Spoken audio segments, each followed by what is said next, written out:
आम का पल्लू लेंगे। तो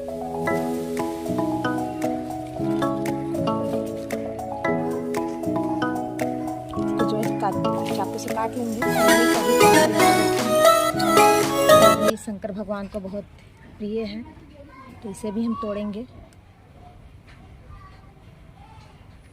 गणेश भगवान को दूबा चढ़ेगा, दूबा उनका बहुत प्रिय है, तो आप देख लीजिए, जिसको हम लोग घास बोलते हैं। तो दूबा भी हम इसी तरीके से तोड़ लेंगे। ये हमने दूबा भी तोड़ लिया।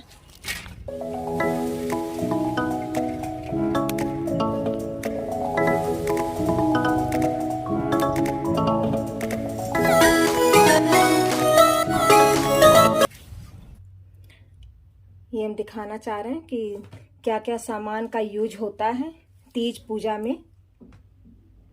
ये आंकड़े का फूल है, जो कि अभी हम तोड़ के लेके आए हैं। तो इसका हम करेंगे क्या, इसका माला बनाएंगे, क्योंकि शिव भगवान को इसका माला बहुत प्रिय है। आप माला भी बना सकती हैं, आप ऐसे ही चढ़ा सकती हैं।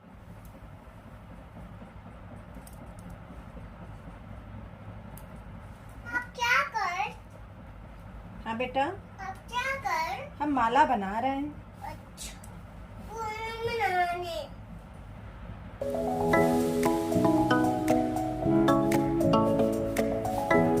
देख सकती हैं, इस तरीके से माला बना रहे हैं।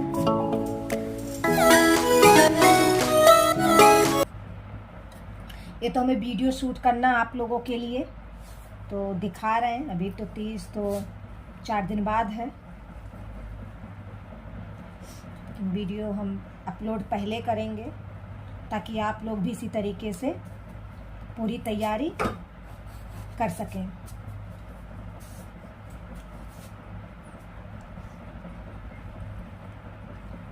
तरीके से हमने देखिए माला कंप्लीट कर लिया।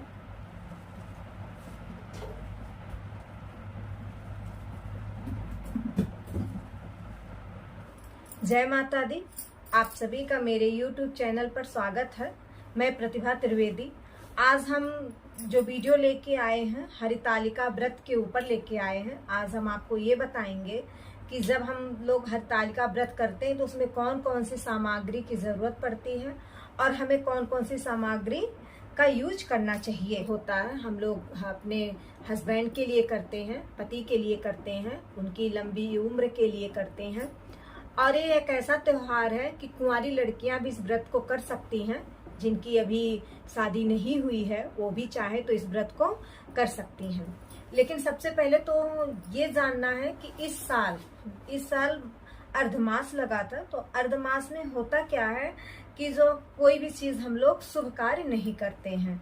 तो जिनकी शादी हुई है या जो लोग उठाना चाहते हैं, वो इस साल पूजा नहीं, इस साल आप लोग नहीं उठा सकती हैं। और 18 सितंबर 2023 को हम लोग मनाएंगे। और ये पूरा ये व्रत जो होता है, हम लोग पूरी तरीके से निराहार रहते हैं, कोई भी पानी नहीं पीते हैं। तो आज हम आपको ये दिखाएंगे कि इसमें क्या क्या सामान होता है।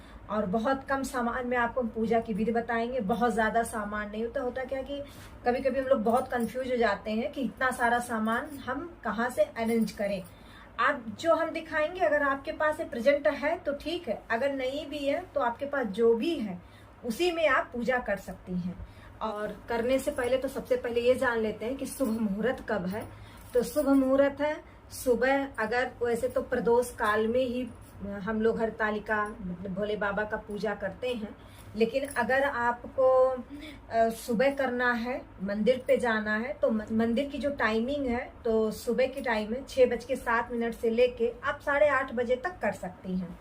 और जो टाइम है वो 6:23 से शुरू होगा और रात्रि में 8:30 बजे तक, लगभग वही 8:45 तक का है। तो आप इसी के अंदर आप अपना पूजा कर लीजिएगा। दूसरी चीज है, जिसको मंदिर जाना है वो मंदिर जाए। जिसके मंदिर अगर आपका दूर है, आप नहीं जा सकते, तो आप घर पे भी पूजा कर सकती हैं। ऐसा नहीं है कि आपको मंदिर जाना जरूरी ही है, तो आप घर पे भी रह के अपना पूजा कर सकती हैं। कैसे घर पे करते हैं वो भी हम आपको बताइए। सबसे पहले हमको इस तरीके की चौकी चाहिए। आपके पास अगर ऐसी चौकी है तो ठीक है, अगर आपके पास ऐसी चौकी नहीं है तो आप छोटे भी चौकी का इस्तेमाल कर सकती हैं।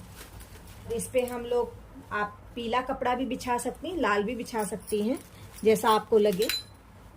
ये आपका पीला कपड़ा भी है, लाल भी है, तो हम तो इस पे पीला बिछाएंगे। सबसे पहले हम लोग पीले का जब भी आप उठाएंगी तो एक ही बार उठाया जाता है, इसको बीच में छोड़ते भी नहीं है।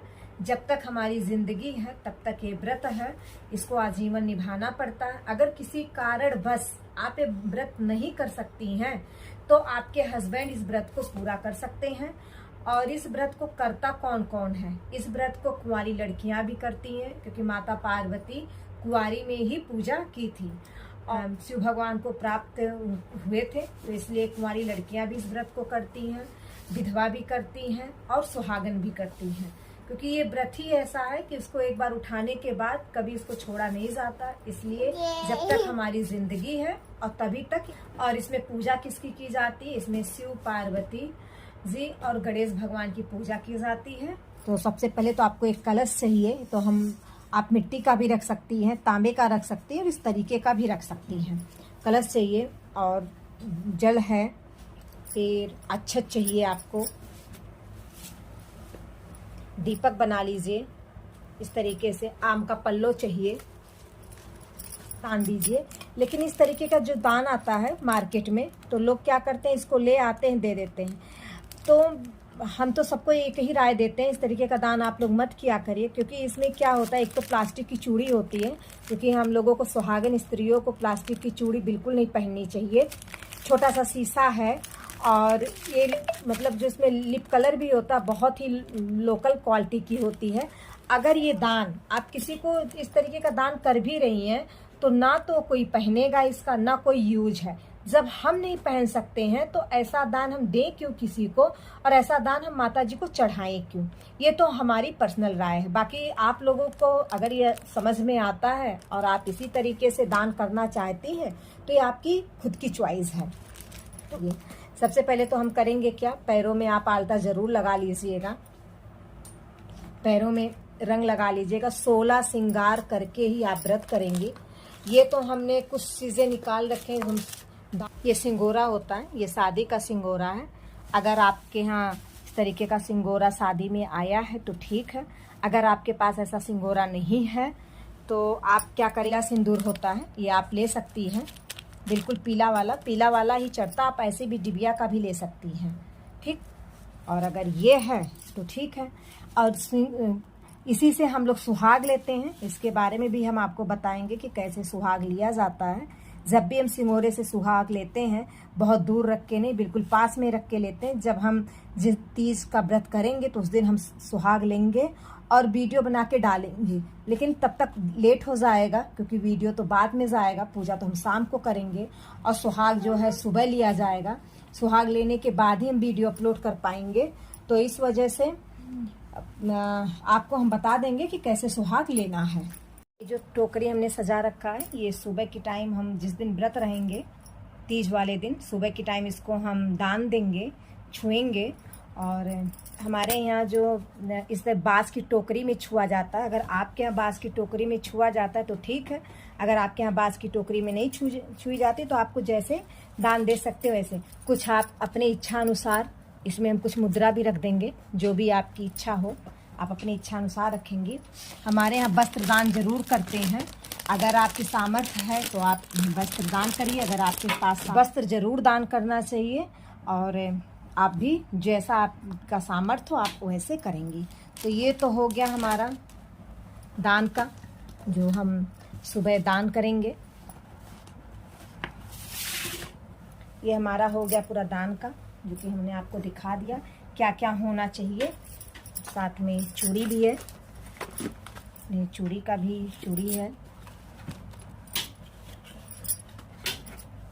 अगर आपके पास सारा व्यवस्था है तो ठीक है, अगर आपके पास सारा व्यवस्था नहीं है तो होता क्या, हमारी मम्मी कहती हैं कि अगर आप केवल सिंदूर का ही दान दे दीजिए, सिंदूर के दान से बड़ा कोई भी दान नहीं होता है। तो आप एक सिंदूर की पैकेट खरीद लीजिए और आप उसे ही दान दे दीजिए। और सबसे बिछिया, अगर आपका सामर्थ्य है तो हमेशा हम बिछिया देते हैं, तो आप इस तरीके से चांदी की बिछिया आप दान कर सकती हैं। अगर आप चांदी की बिछिया नहीं भी दान कर सकती हैं तो भी बिछिया मिलती है मार्केट में, आप वैसा बिछिया लेके आप दान कर सकती हैं। तो ये तो हो गया हमारा दान का सामान का पूरा, आपको हमने बता दिया कि क्या क्या है।